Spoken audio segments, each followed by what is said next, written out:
In today's episode of the Educational Duct Tape Podcast, we're diving into some big ideas and exciting updates that'll transform your classroom.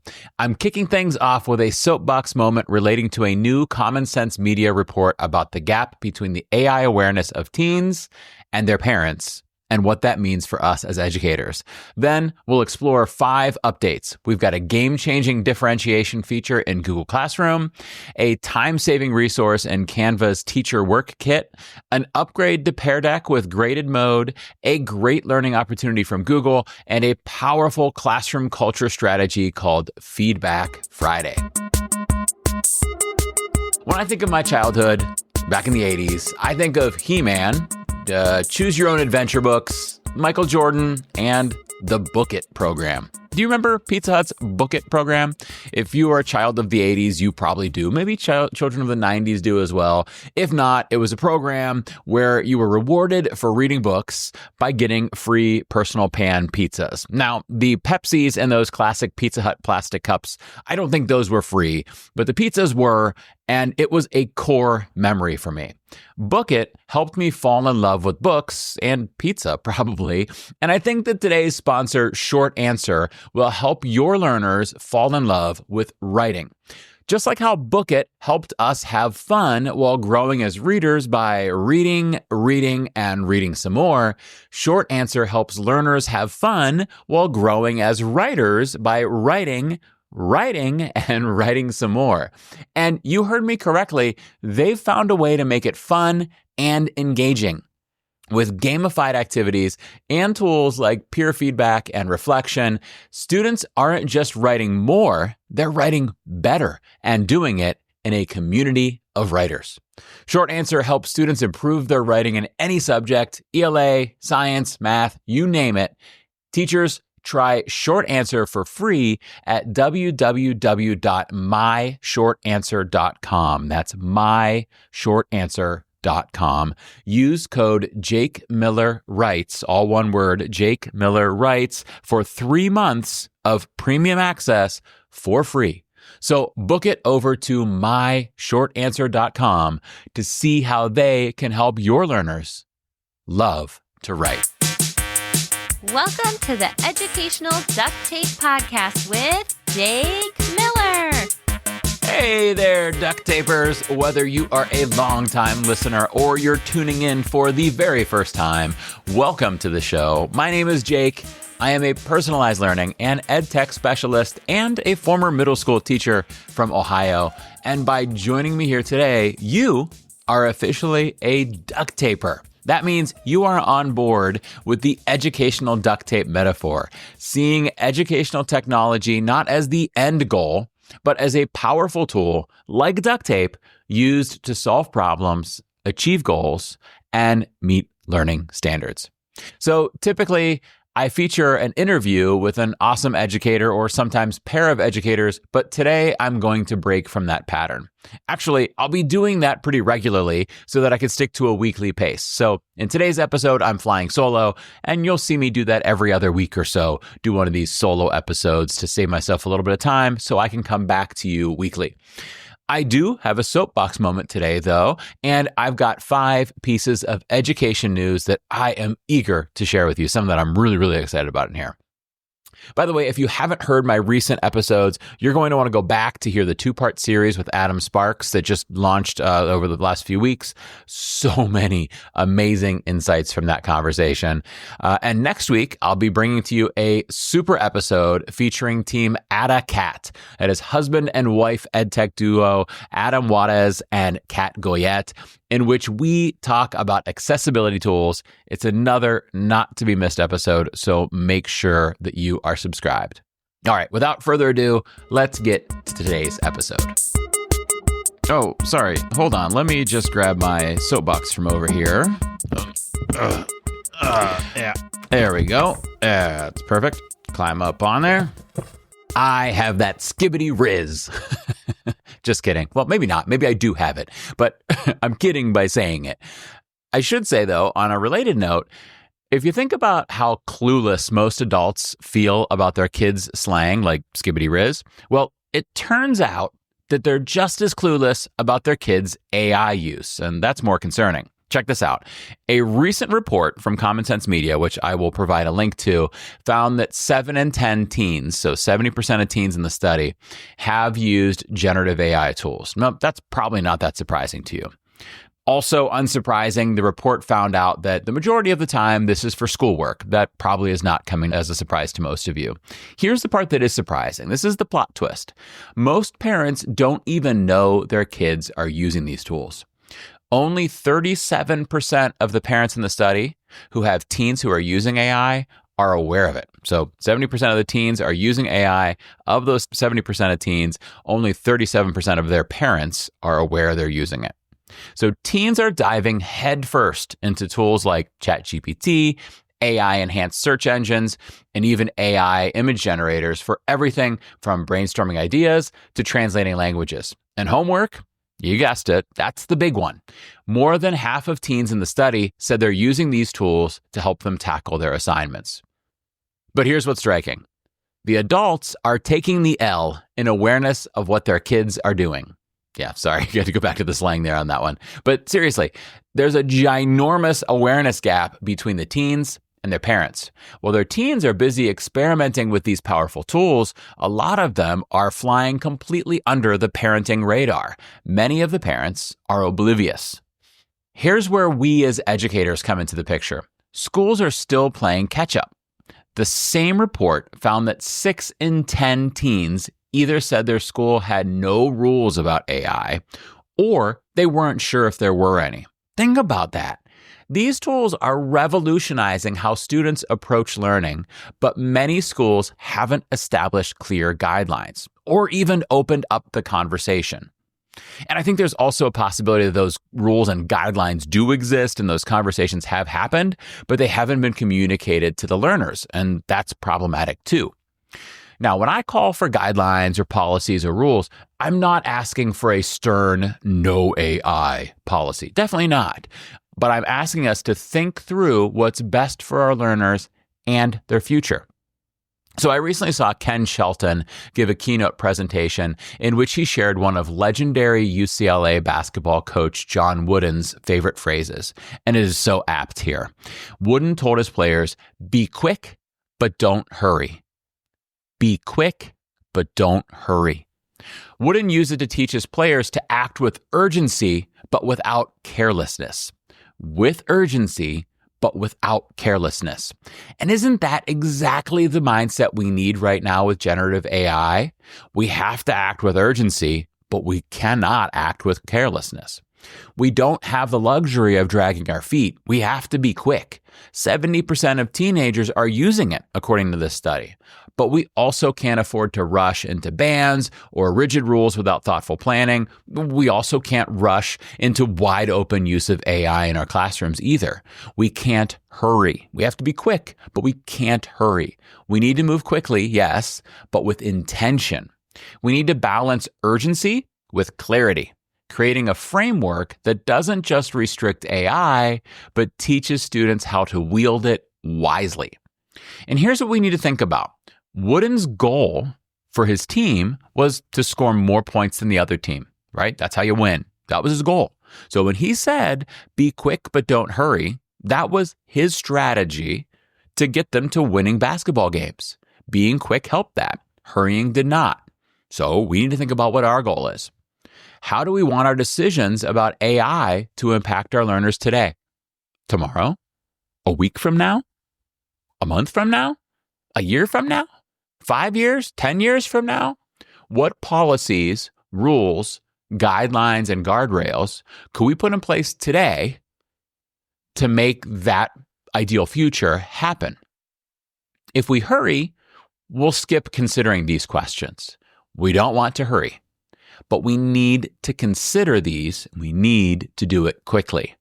Let's act quickly, but with purpose. Let's act quickly with urgency, but without carelessness. All right, so in lieu of an episode today, my main content are 5 updates in the education and ed tech space that I thought you'd love to hear about. So I'm going to dive in first with one from Google. So differentiation just got so much easier in Google Classroom. Now, before I get you too excited, if you're using Google Workspace Education Plus or the Teaching and Learning Upgrade, there's a new feature you'll definitely want to check out. It's called Student Groups. Now, if you're not on one of those versions, that was Education Plus or the Teaching and Learning Upgrade, if you don't have one of those, I apologize for rubbing salt in that wound, but you do not have access to this feature. If you want to, you might want to jump like a minute and a half forward so you don't have to hear any more about it and cry about it. I'm sorry. I wish you had it. I wish it was free. It's not. Moving on. So anyhow, for those of you who have it, this update allows you to create groups within your class and assign content directly to specific students or groups of students. Now, you've long been able to manually select students out of a list and check the boxes next to their names and assign things to them. But now you could set up groups and reuse them on future assignments. Imagine the time savings. You could set up groups based on reading levels or interests or scores on pre-assessments or map test data or even the pace at which students are working. And then those groups are saved for you to reuse. For example, let's say you're teaching a math lesson. Some students are working on multiplication, while others are ready for division. Now you can easily create 2 different groups and assign targeted practice to each group, ensuring that every student gets what they need without slowing anyone down. And the flexibility here is key. These groups are saved to be reused, but they aren't fixed. You can adjust them as students grow, their needs change, or even just for specific projects. And students can be in multiple groups. For example, you may have a learner who struggles with reading, but excels in writing. Or maybe pre-assessment data indicates that they need more support in Unit 3, but are ready to rock it in Unit 4. We don't want to track them. We want to differentiate, and this tool helps you do that. Again, it's important to point out that this feature is exclusive to premium accounts, Google Workspace Education Plus, and the Teaching and Learning Upgrade. So if you're on the free version, I don't believe it's available to you. It makes me sad that they're not making this pedagogically beneficial feature available to everyone, but I suppose I can understand the notion that if companies are getting money for their service, they're more likely to put their weight behind adding good features. And so if it was a free service, maybe we wouldn't have this at all. Anyhow, off that kind of sore subject there, I'm curious, how would you use this feature in your classroom? Share with us on Blue Sky, use that hashtag #EDUDuctTape and tell us all about it. Okay, moving on from Google to one of the other ginormous companies in the technology space nowadays, Canva. And this one is mostly for the elementary teachers out there. So Canva can't help you elementary teachers with things like tying your kids' shoes or wrestling them into their snow pants if you've been dealing with the Ohio winter like I have. Canva can't help with those things. But their new Teacher Work Kit might just save you a ton of time on lesson planning. And I guess that gives you more time to tie shoes, maybe. I don't know. I hope that's not how you use it. So what is the Teacher Work Kit? Well, it's a collection of ready-made templates designed specifically for teachers. So you'll find tools for creating review games, guided practice activities, SEL or social emotional learning resources, and more. They're all in there pre-made. Best part, no design skills necessary. More importantly, no time to design required. So you could just pull up a template, tweak it to fit your needs, and have something professional looking and engaging ready in minutes. Let's say you need a quick Jeopardy style game for a test review. They've got you. Let's say you want an SEL activity to use during morning meeting. You're covered. There are even sequenced lesson plans, so lesson 1, lesson 2, lesson 3, and so on, to help you string everything together smoothly so that you can get multiple connected lesson plans in order and use them over a series of days. It's all about making your work easier and freeing up your time to focus on what matters most, which is tying shoes and snow pants. No, I'm kidding, which is your students. And unlike the previous update from Google that made us a little sad, here's the great news. Canva for Education is completely free for teachers and schools, as long as it's approved in your school district to be used, which means you can access all of this without worrying about budgets. Just log in, explore the templates, see what sparks your creativity. And that's what I love to do with any pre-made or AI stuff. I don't often use it exactly the way it was made. I use it to get my creative juices flowing. I think this is the perfect idea for those like Monday mornings when you're short on time or just need a fresh idea to spice things up. So we're coming up on Super Bowl Sunday. That next morning, use one of these Canva lesson plans. If you try out the Canva Teacher Work Kit, please let us know. Reach out on Blue Sky, hashtag #EDUDuctTape, and tell us all about it. Third, if you are a Pear Deck user, you've definitely felt this one before. students entering an answer on a slide, and then during the discussion that you had with them, because you're a good teacher, they magically fixed their response to make it seem like they had the right answer all along. Well, good news. Pear Deck has introduced graded mode, and with it comes a brand new submit button for text, number, poll, and choice slides. So here's how it works. When students type in their response and hit submit, their answers get locked in. No sneaky edits allowed. So I'm excited about that, but I do think there are times when I want students to be able to revise their answers based on discussions with the peers or with the teacher or the full class. I mean, that's learning, right? So sometimes I do want them to be able to change that answer before it's submitted. And Pear Deck must value that as well because they're giving teachers control over this feature. If you want to allow resubmissions, you could turn that feature on. If you don't, you can turn it off. So it's great for moments when students need a second chance or when you want them to revise their thinking after feedback. But I think this overall is a game changer for combining the benefits of formative assessment, which Pear Deck has always been really good for, and data, which is kind of a new thing that could be used for now that it auto grades and calculates these scores and lets you lock in answers so that data is accurate. Now we get the benefits of formative assessment and data, and we can have the benefit of having those class discussions too about the answers they put in. I also really like that the students have to hit the submit button themselves. So it's not like they're going to be surprised that they can't change it as they already committed to the answer. They clicked submit. So it's not like, oh, I want to change it. No, you clicked submit. So at least they do know that. Again, if you try it, I'd love to hear your thoughts on it. Blue sky, #EDU duct tape. Okay, fourth update. If you are ready to level up your skills with Google tools, you might want to check out the 10-part product training series that they just released. It covers everything from Gemini AI, Google's AI tool, to the newest AI-powered innovations for Chromebooks and for Google Workspace for Education. So if you want a way to learn about all of the AI stuff happening in Google land, this course is for you, or this series is for you. So I haven't gone through them yet, but it looks like there's plenty in there for teachers, like learning how to use AI to personalize learning, as well as for admins, like finding new ways to be super efficient, or IT leaders like optimizing your setups. So the series also appears to be really well tailored to educators at every level. And it looks like they're providing practical step-by-step guidance. You know, it's truly step-by-step and applicable. So that's perfect too. I also like that you have the flexibility because it's an online course to pick and choose sessions that matter most to you. Just attend the ones you want. And if you can't attend them live, the recordings will be available so you can learn at your own pace. Again, if you try it out, please share with us, #EDU duct tape. I'd love to hear all about it. Our fifth and final update, this next one is something I think every teacher needs to hear about. I recently came across an article on Edutopia about Feedback Friday and the concept of unconditional positive regard. So I was familiar with Feedback Friday, but I had never heard of unconditional positive regard. And as Lloyd Christmas would say in Dumb and Dumber, I like it a lot. Pretty excited about unconditional positive regard. So the idea is simple but powerful. If you're creating a classroom environment where every student feels valued, no matter what they do, it's unconditional positive regard. It's about showing students that your belief in them isn't conditional on their behavior, their grades, or their attitude on a given day. Instead, it's about building trust and making it clear that you're in their corner always. By the way, if you've read the book Never Enough by Jennifer Wallace, which I've read and loved, you know the importance of this kind of belonging and mattering that unconditional positive regard brings about. So the article highlights a specific practice that ties into this mindset, and that's soliciting regular student feedback. The author of the article, her name is Nicole Green. She recommends doing this through something like Feedback Friday. So Green shares about her system where she meets with every member of her class one-on-one each week for a quick check-in session. Again, obviously that happens on Friday because she calls it Feedback Friday.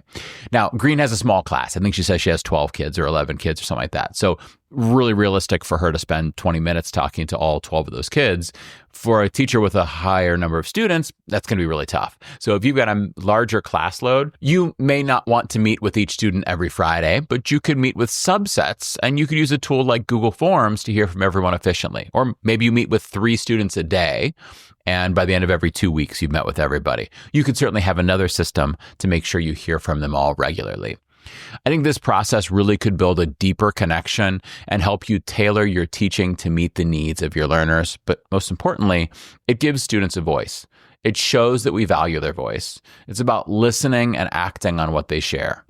Whether they're telling you how they feel about a recent lesson, the classroom environment, or even their own struggles, these moments can be classroom culture transformers, but can also deeply impact your students as learners outside of your classroom. If you use Feedback Friday or a similar strategy or unconditional positive regard, or you have thoughts on how to implement it, again, please share on social media, use that hashtag #EduDuctTape, and tell us all about it.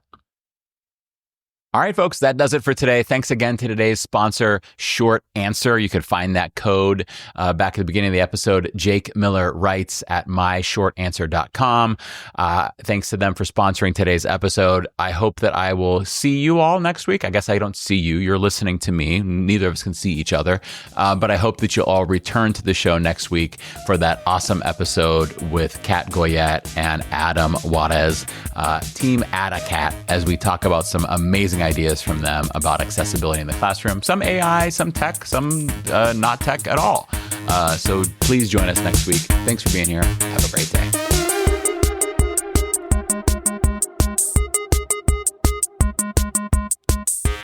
Thank you for listening to the Educational Duct Tape Podcast. Please consider rating and reviewing the show on your favorite podcast app.